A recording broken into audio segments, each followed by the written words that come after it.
Ano ba yan? Lagi na lang masakit ulo mo. Ay. Pero no, yung 28 years old ka pa lang, yung mukhang 28 ka pa lang, mga nasa, yung edad 20 ka pa lang, 20 plus ka pa lang. Pero gang no, yung amoy mo, pang masyonda na, lagi kang may omega, epicacent, white flower, salon pass, tiger balm. No, ang hilig mo na no. Parang, Kasi nga dati, nalipas gutom dati, kaya yung effect ngayon lang lumabas sa lifestyle dati. 3 days hindi kumakain, puro ganito lang, bayabas, hindi, parang, ha? As in 3 days walang kain? Pero sabi mo, kumakain naman kayo ng bayabas, di kumakain ka pa rin. iba pa rin yung kanin. Hmm. Iba pa rin yung kanin sa mga bayabas, santo lang pinakain, mangga. Iba pa rin yun. Iba pa rin yung kanin, di ba? Tayo mga Pinoy, makanin talaga tayo. Lalo pa kami mga taga-probinsya. Kanin talaga. Miski wala ng ulam, basta may kanin lang. Di kami wala talagang kanin. Wala pang ulam. 3 days mo hindi kumakain. Kaya pala.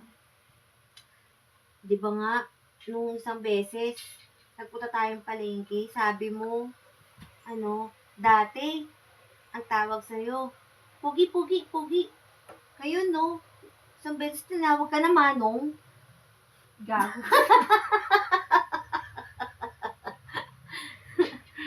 Amoy Manong ka na daw.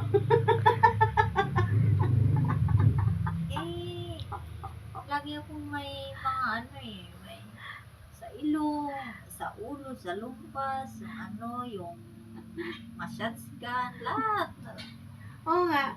Ako, nasa 40 plus na ako, pero hindi ako masyadong ganyan. Kasi ikaw, iba yung life na kinalakihan mo sa kinalakihan ko. Ako, nung bata pa ako, nabanat talaga yung katawan ko. Halublak, libor, nag-harvest ng mais, nag-aani ng palay, kung ano-anong trabaho yung pinasok ko para makakain, makapagtrabaho. Ikaw, social life ka sa Manila. Ako, habang nagpakasosyal ka doon, college ka pa noon, ako, wala akong makain. Kaya minsan ina-ask kita, paano kung ako yung alam mo na yung batang to, makikilala mo na future, anong gagawin mo? Bibigyan kita ng pagkain. Or I'll just let it be kung redmine kita. Wala lang. Just imagine nang nagre-recall lang sa ulo ko. Parang, ikaw yung ang ganda ng buhay mo sa Manila, nakapag-aral ka, sa magandang eskwelahan. Tapos ako, parang nagugutom ako. Pero, may nagsabi sa'yo or alam mo na in the future, ako yung magiging asawa mo or makakasama mo sa year na ganito, sa ganyan na pagkakataon. Parang ipagtagpo na tayo ba? Kung mangyari man yun, mabait naman talaga ako. So, bibigyan kita ng baon ko. Anong babaon mo? Ha? Sandwich. Baka Sa mga juice. Social naman ang mga juice at sandwich. Oo. Sa'yo mga na lang fruits. Bigyan mo lang ako ng saging. Saging? Kaya pala ang kinis ng mukha mo. Kinis talaga to, oh. Oo naman. Meron ka bang unggoy na nakita may pimples? Wala, no.